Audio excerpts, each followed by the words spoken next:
Right, welcome back. This will be my last video really. So now I've completely finished the game. Before I left you, I had just the first room running.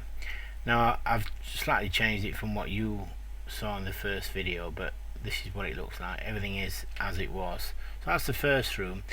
What I want to do is basically for the second room, what I did was just make very similar, but just made it a lot more convoluted, a lot harder to navigate, and I've got like a lot more of these spiders sort of. Turn that off there, you can see easier. Made it so it's hard to get past all these spiders, made it convoluted path. So this is the second level. Virtually identical to the first level, just harder. So I don't want to focus on that, you can do that in your own time. But this is the room I want to show you. This is the third room. Okay, so I've introduced here a finish. These are captives that the SpaceBear is trying to rescue, and here's the monster at the end, this dragon. And look, there's loads of points around here. Got spiders going up and down here, but if you notice, there's no way to get from this side of the room to that one. This block's going. So the point is, you're going to navigate your SpaceBear around here, which is hard, and it's going to take some serious time. Click that. When you click that, it destroys that, and then the SpaceBear is going to come all the way back round, go through there, go through there, go through there, and this thing is meanwhile launching loads of things. You've got to dodge past all there, and then you get up and touch that, and that's how you win. Simple, he says. I've never actually achieved it. It's very hard. It's supposed to be. So let's go into a little bit more details about what's happening. So let's look at his dragon.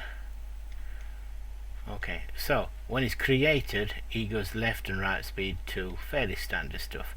Now this is a concept of alarm and a step we've got here. When he hits the wall, it just bounces. But let's just go through these two things. A step event happens. There's multiple steps in a game, so basically it says every time the this object is run, this step happens. If you look here, it's like we've got what's known as a chance thing. It's like rolling a dice, and we're saying with this particular thing here, with a chance of 1 out of 20, I'll open it up. You can put whatever you want in here. This test chance, it's over here. I'll show you one of these. There it is. It's that one there. So basically, it's saying 1 chance in 20. So in other words, out of 20 steps, in other every time this monster moves 20 times, 1 in every 20 times, it instigates this, and as it instigates this, it sets this alarm off. And basically when it alarm off, it does a countdown 0 to 30. It counts down from 0 to 30, and when it reaches 30, it goes to this trigger here, alarm 0 gets run. If you look, alarm 0, what does it do? It creates an object shot, which is that bullet. And I've set it so it's just beneath, and it goes down. So basically every so often that dragon shoots. Let's see if I'm just going to move that room up to there, so you can see. In fact, I'm going to move that room up to there, and let's just press play, then you can see what it's doing. Hopefully this will work. Be a bit embarrassing if it don't, but let's have a look.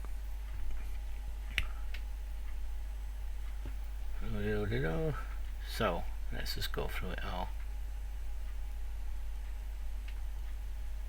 Hey, I can see, look, there's the dragon moving around randomly. It shoots every so often, and it'll shoot in random places, and you've got to dodge it.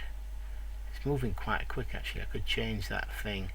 If you look here, you're going to get, I'm going to get my SpaceBear to there, which I assure you is very hard. Got it. So we've got over there. Then it hits that. I think trouble is it bounces off that then, and then he's got to go up there and round there. It's very hard, like I said. But if I look at, let's just show you this here. This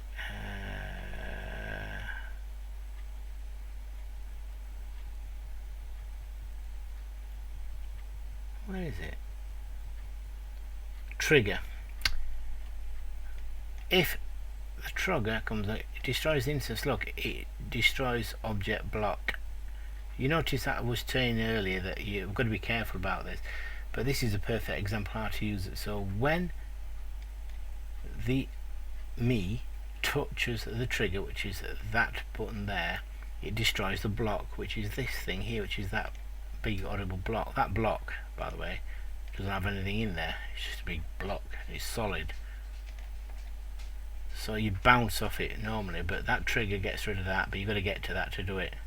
It's quite funky doing stuff like this. Obviously you're going to add to here that I've not actually added it. I should add an event where, yeah, there we are. Basically this object shot, it goes, I give it a vertical gaze. It's quite fast, this shot. It's a bullet it's supposed to be, and when it gets outside the room it destroys itself, because sometimes you're shooting it, you want to make sure it destroys itself, or it'll just have lots and lots of things. This uses a lot of processor power, lots of resources, storing all these bullets that are outside the room size. So I hope that you've got enough information to create your first basic game. I think I'm going to be giving you all the resources and zipping it up and put it on my post, but let's just see how it goes. Anyway, have fun creating this game, and goodbye for now.